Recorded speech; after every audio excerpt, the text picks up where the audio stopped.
Andy Griffith has died. Andy Griffith, an enduring television star of the 1960s and 80s, died early Tuesday. Andy Griffith passed away this morning in his home on the Outer Banks.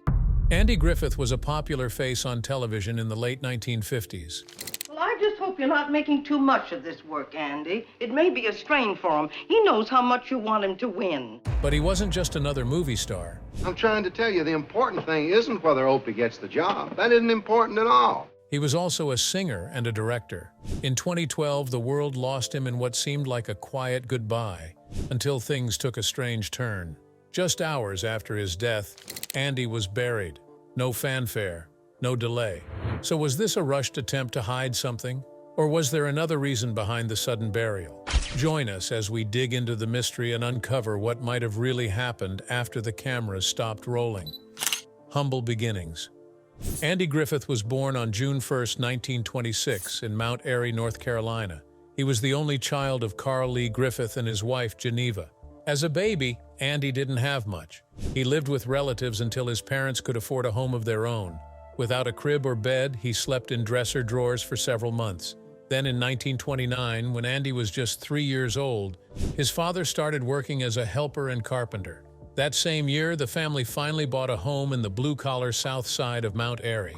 Griffith grew up surrounded by music. By the time he started school, he already knew that many people saw him as coming from the wrong side of the tracks. He was shy at first, but when he discovered he could make his classmates laugh, everything changed. That spark of humor helped him come out of his shell and begin finding his place in the world. At Mount Airy High School, he found his passion for the arts. He joined the school's drama program and started developing a deep love for music, especially swing. Griffith was raised Baptist, but he looked up to a man named Ed Mickey, a minister at Grace Moravian Church.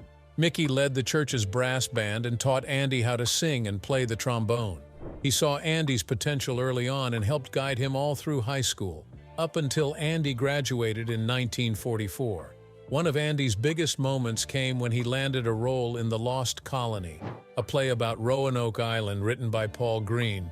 It's a show that's still performed today. Andy played several roles in the play over the years, eventually becoming Sir Walter Raleigh, the character North Carolina's capital is named after. After high school, Andy went on to study at the University of North Carolina at Chapel Hill. He started off planning to become a Moravian preacher, but later switched his major to music. He graduated in 1949 with a Bachelor of Music degree. At UNC, he joined the Carolina Playmakers and served as president of the UNC chapter of Phi Mu Alpha Sinfonia, the oldest fraternity for men in music in the U.S. He also acted in several student operettas, including The Chimes of Normandy, 1946, The Gondoliers, 1945, The Mikado, 1948, and HMS Pinafore, 1949. After college, he took a job teaching music and drama at Goldsboro High School in Goldsboro, North Carolina. One of his students was Carl Cassell, who would later become a well-known radio personality. During that time, Andy also began to write, planting the early seeds of the career that would one day make him a household name. From rising comedian to a movie star, Griffith's early career began with monologues. One of his most famous was What It Was Football, a humorous story told from the perspective of a naive country preacher trying to make sense of a football game. The monologue was released as a single in 1953 on the Colonial Records label and became a hit, climbing to number 9 on the charts in 1954. In March 1955, Griffith took on a new challenge, starring in Ira Levin's one-hour teleplay No Time for Sergeants on the United States Steel Hour, a television anthology series. The story followed a country boy adjusting to life in the United States Air Force. Later that year, Griffith brought the same character to life on Broadway in the full-length stage version of No Time for Sergeants. He solves our problems for us and helps us out on our difficult days of military service. His performance earned him a Tony Award nomination in 1956 for Distinguished Supporting or Featured Dramatic Actor. Though he didn't win, he did take home the 1956 Theatre World Award, an honor given to outstanding debut performances. Brooks Atkinson of the New York Times praised Griffith's natural presence on stage, writing, Mr. Griffith does not have to condescend to Will Stockdale. All he has to do is walk on the stage and look the audience straight in the face. If the armed forces cannot cope with Will Stockdale, neither can the audience resist Andy Griffith. Griffith would later reprise the role in the 1958 film version of No Time for Sergeants, which also featured Don Knotts as a corporal in charge of manual dexterity tests. This marked the beginning of a lifelong friendship and working relationship between Griffith and Knotts. The film itself is widely considered the direct inspiration for the television sitcom Gomer Pyle USMC. Hey, that's great, Sarge. You got nothing to keep you here. I mean, there's nothing coming up. You're in the clear. Good. Which was a spin-off of The Andy Griffith Show. Griffith returned to the New York stage just once more, playing the title role in the 1959 musical Destry Rides Again, alongside Dolores Gray. The show featured a score by Harold Rome and ran for over a year with 472 performances. His performance earned him another Tony nomination, this time for Distinguished Musical Actor, although he lost to Jackie Gleason. However, one of Griffith's most important career moments came in 1957, when he made his film debut in A Face in the Crowd. My public love dogs. One pitch with a hound is worth 10,000 words. In a sharp contrast to his usual roles, Griffith portrayed a manipulative and power-hungry drifter who rises to fame as a television host and uses his platform to gain political influence. Directed by Elia Kazan and written by Bud Schulberg, the film also starred Patricia Neal, Walter Matthau, and Tony Franciosa, and marked the film debut of Lee Remick. A 2005 DVD reissue of A Face in the Crowd includes a mini-documentary featuring behind-the-scenes insights from writer Bud Schulberg and cast members Andy Griffith, Tony Franciosa, and Patricia Neal. In his interview, Griffith recalls how director Elia Kazan prepared him for his first scene with Lee Remick, who played a teenage baton twirler that captures his character's attention during a trip to Arkansas. Griffith also shared his belief that the film had gained more popularity in recent decades than it had when it was first released. Then in 1960, Griffith played a county sheriff who also doubled as a justice of the peace and newspaper editor in an episode of Make Room for Daddy, starring Danny Thomas. In the episode, Thomas's character gets pulled over for running a stop sign in a small town.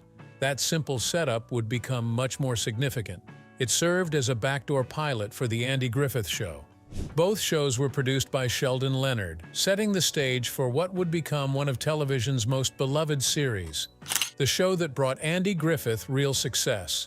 Beginning in September 1960, Andy Griffith stepped into the role that would define a generation, Sheriff Andy Taylor in The Andy Griffith Show on CBS. Set in the quiet, fictional town of Mayberry, North Carolina, the show captured the heart of small-town life, with Griffith's character serving not just as sheriff, but as its gentle moral compass. A widower and devoted father, Andy Taylor was the kind of dad and lawman anyone would wish for. Slow to anger, always patient, endlessly kind, and affectionately human. He believed in doing what was right, even if it wasn't always by the book, and he looked at people through a lens of empathy first. The show was filmed at Desilu Studios, with exterior shots done at the historic 40 Acres backlot in Culver City, California. From 1960 to 1965, Andy shared the screen with his longtime friend and comedic genius Don Knotts, who played the lovable but bumbling Deputy Barney Fife.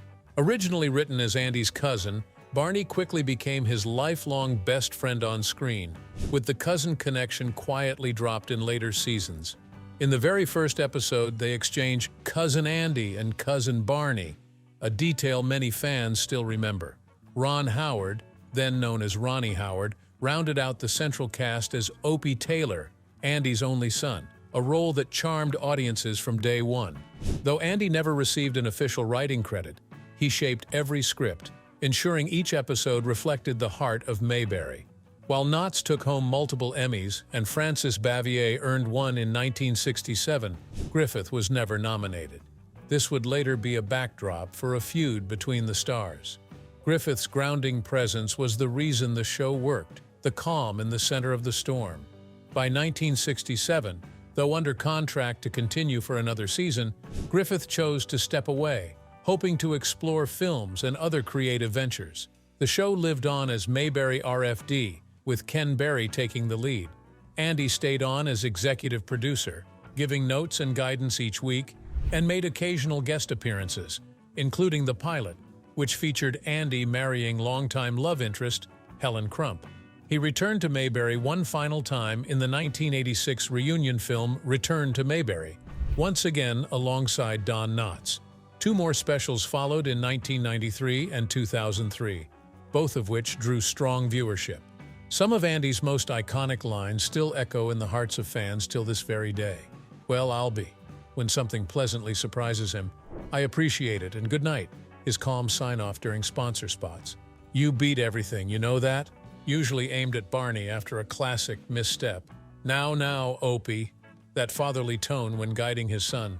"Simmer down," when things got a little too rowdy. And of course, "That was extra good," his simple way of showing praise. Those lines weren't just quotes, they were little pieces of Andy's soul, stitched into every corner of Mayberry. After stepping away from his still-beloved show in 1968, Andy Griffith didn't slow down. He launched his own production company, Andy Griffith Enterprises, in 1972, and took on a number of television projects through the 1970s.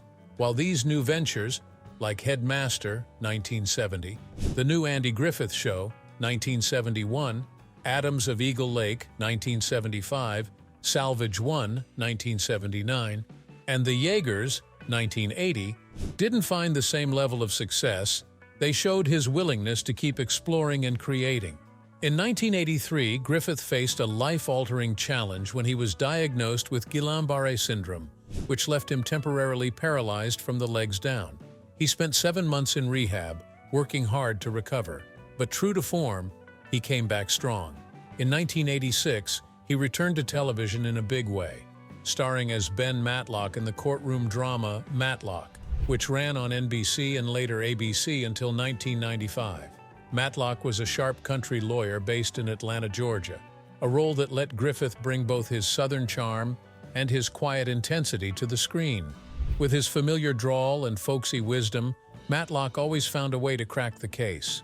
The show didn't just bring Griffith back into the spotlight, it also introduced new talent. Two of Matlock's supporting cast members, Nancy Stafford, Michelle Thomas, 1987-1992, and Clarence Gilliard, Jr., Conrad McMasters, 1989-1993, were young, unfamiliar actors at the time, but both had grown up watching and admiring Griffith.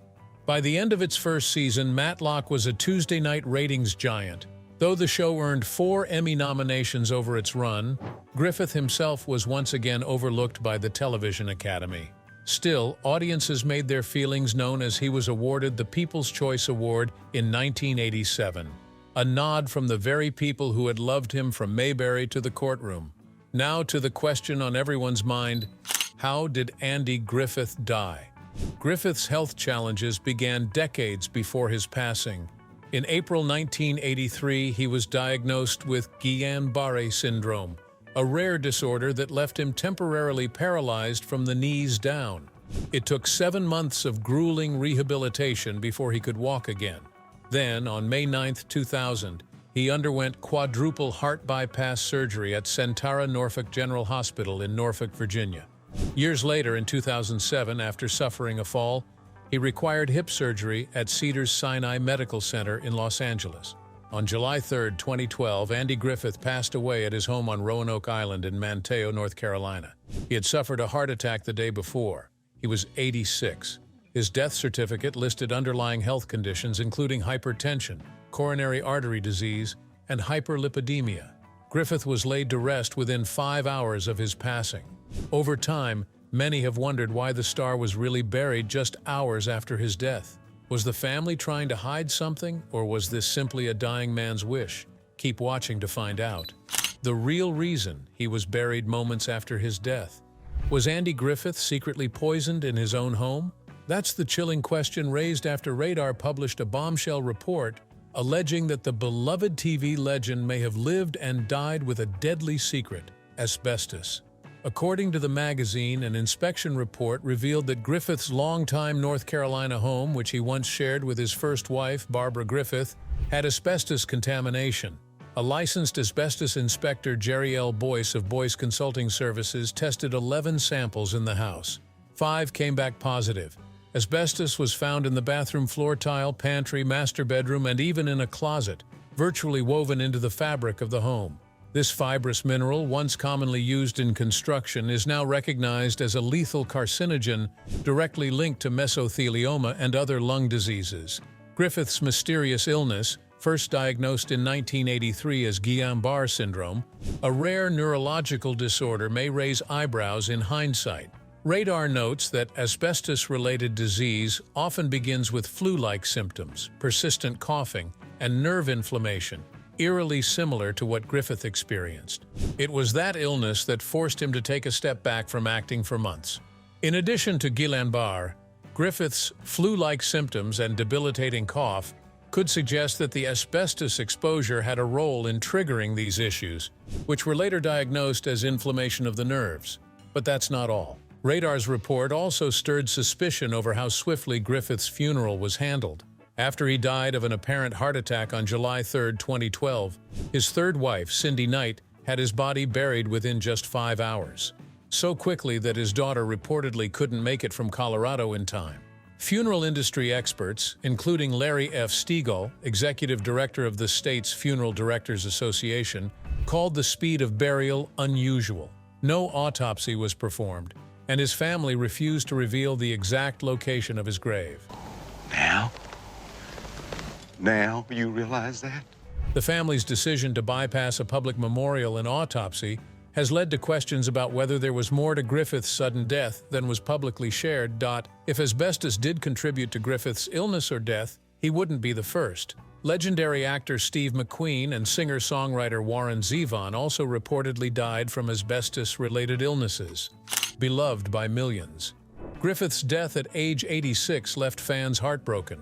From Mayberry to Matlock, he became a fixture in American homes, beloved by millions for his portrayal of the affable sheriff and the astute lawyer. Emergency crews responded to his Dare County residence that morning, but no official cause of death was immediately given. A family statement said only that Griffith was laid to rest on his beloved Roanoke Island. Despite the quick and quiet burial, the mystery surrounding his death and possible asbestos exposure continues to linger. A funeral spokesperson confirmed the family had long planned Griffith's burial location. It had been planned for some time, they said, declining to reveal the exact spot. This was the wish of his family. The rush to bury Griffith and the absence of an autopsy have led to many questions, especially regarding the circumstances surrounding his declining health and sudden passing. But was there more to Andy Griffith's life than what met the eye? As the rush to bury him and the absence of an autopsy raised eyebrows, the real scandalous story behind Mayberry's beloved sheriff began to unravel. The messy scandals, the dark side of the Andy Griffith Show. Before celebrities began spending their free time scrolling through feeds and getting into arguments on Twitter in the 20th century, they were the ones out there creating news headlines. From illicit affairs to mysterious deaths and a disturbing tendency among men to wed underage girls, old Hollywood was practically more dramatic off the screen than on it. Andy Griffith and Don Knotts may have come off as country bumpkins keeping the peace in the sleepy sitcom town of Mayberry, but their squeaky clean image hid dark secrets and sleazy off-camera antics. From 1960 until 1968, The Andy Griffith Show showcased small-town life in fictional Mayberry, North Carolina. It starred Griffith as Sheriff Andy Taylor, Knotts as Deputy Barney Fife, a young Ron Howard as Griffith's son, Opie, and Frances Bavier as Aunt Bee, along with a cast of supporting characters. But the truth behind the scenes was anything but wholesome. Andy Griffith may have portrayed a good-hearted, folksy sheriff on screen, but behind closed doors, he was known as a mean drunk with a volatile temper. According to Andy and Don author Daniel DeVries, Griffith's house was a place that friends winced at the thought of spending an evening in. George Lindsay, who played Goober Pyle on the show from 1964 to 1968, recalled in his 1995 memoir, Goober in a Nutshell, how most cast members were deathly afraid of Andy. I hope you don't think this was my idea. And if you pick me, I'll never speak to you again. Lindsay noted that Griffith had a habit of calling cast members every Monday night to praise them if he liked their performance. But if the call didn't come, You'd dread going back to work the next day. Griffith's infamous outbursts were described as unbearable by insiders. One particularly violent incident involved a furious fight with his first wife, Barbara. During the altercation, Griffith punched out a car's windscreen, a shocking display of his rage. The actor later admitted to seeing a therapist for more than a dozen years to help control his anger, hinting that his childhood had been rough and contributed to his outbursts. Griffith's feelings of being looked down upon due to his wrong side of the tracks upbringing in Mount Airy, North Carolina, fueled his bitterness.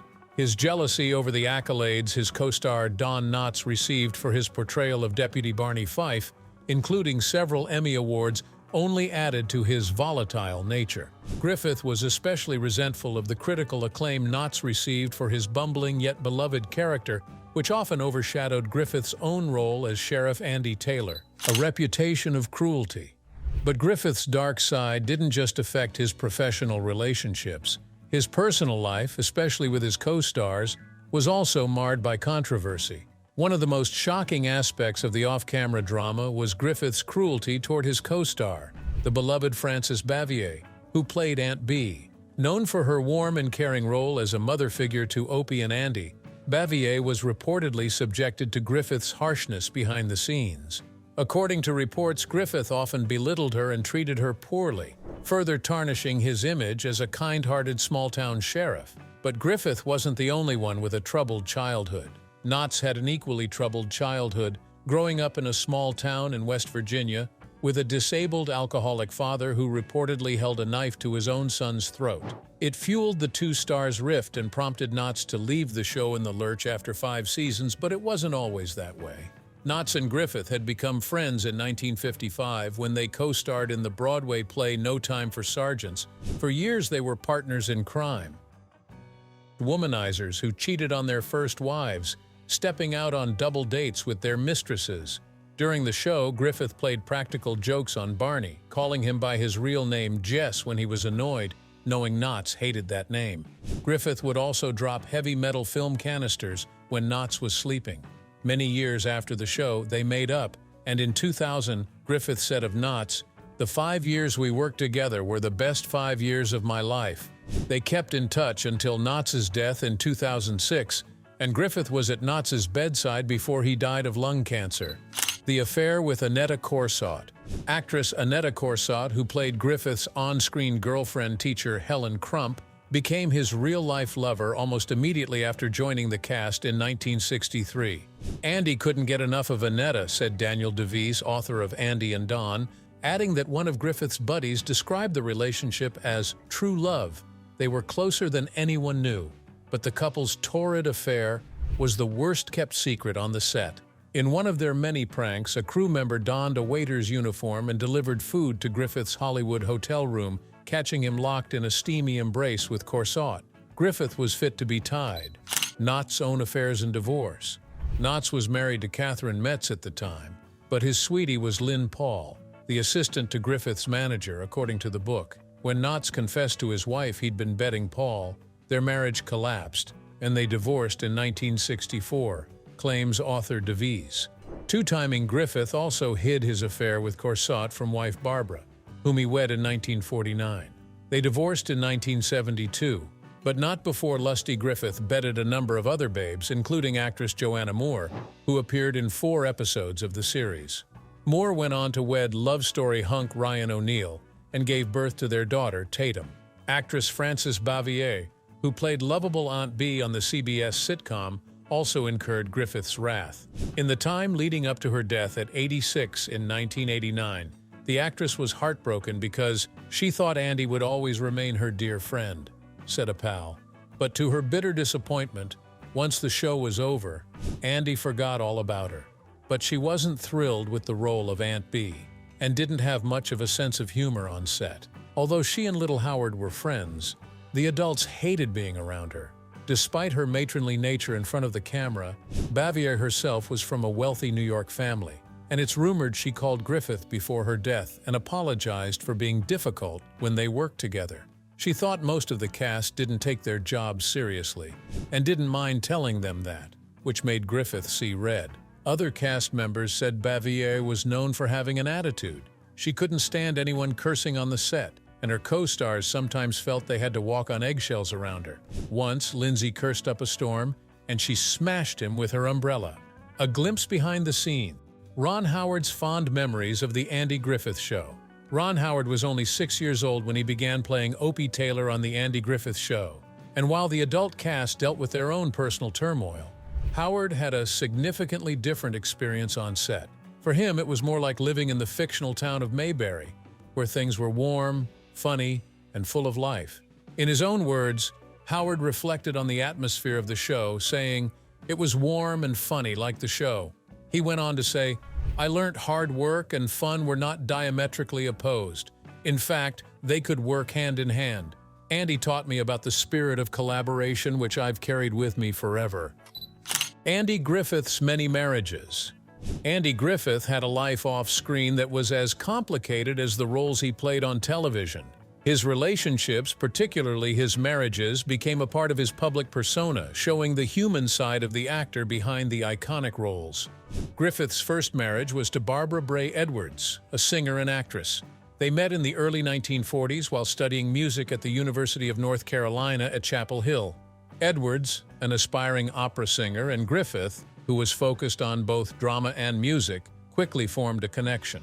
They married on August 22, 1949, and together they had 2 children, Sam and Dixie Griffith. Their life seemed picture-perfect until it wasn't.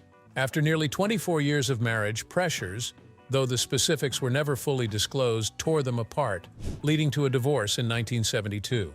After his divorce from Barbara Edwards, Griffith married his second wife, Sulika Kasuto, a Greek singer and actress, in 1973. Their marriage was quite different from Griffith's first one, as Kasuto was not involved with his career the way Edwards had been. However, after 8 years of marriage, the couple divorced in 1981. This second marriage, though shorter than his first, revealed Griffith's complex personal life beyond the small screen. In 1983, Griffith married his third wife, Cindy Knight, whom he met while filming the 1978 TV movie Murder in Coweta County. Knight, who had a small role in the film, chose to step away from acting after their marriage and focused on their home life. The couple remained together until Griffith's death in 2012. Cindy was reportedly a supportive partner, particularly during Griffith's health struggles in his later years. Ron Howard, a different story. While Griffith's romantic life had its ups and downs, his The Andy Griffith Show co-star, Ron Howard, has experienced a more stable relationship. Howard, who played Opie Taylor on the show, has been married to Cheryl Alley since 1975. The couple met as teenagers while they were in high school and have 4 children together. Howard credits communication as the key to their long-lasting marriage, commenting, "People say, how'd you do it? There's no technique, there's no tactic other than communication is really important." Unlike Griffith, whose relationships were marked by tumult, Howard's marriage to Alley has endured for decades, reflecting his belief in the importance of communication and shared growth. Who was your favorite character on The Andy Griffith Show? Was it Opie, the young boy who grew up before our eyes? Or perhaps Aunt Bee, the lovable matron of the Taylor household? Let us know your thoughts in the comments section. If you enjoyed this story, be sure to like, share, and subscribe for more content. Don't forget to click the video shown on your screen. You'll enjoy it.